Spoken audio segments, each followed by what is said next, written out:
Hi, my name is Melissa Webb. I'm a teacher and former homeschooling mom, and today I support homeschooling moms specifically in the area of writing.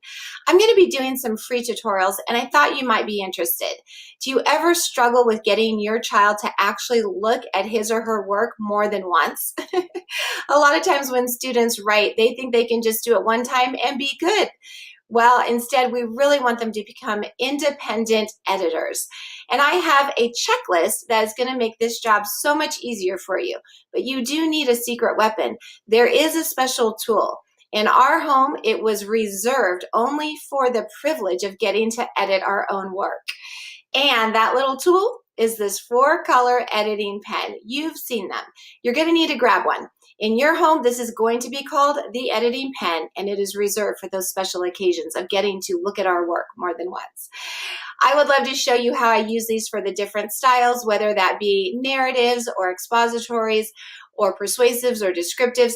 Whatever the style of writing is, there's an edit checklist that I can share with you to make your life a little easier and definitely the experience of writing a little better.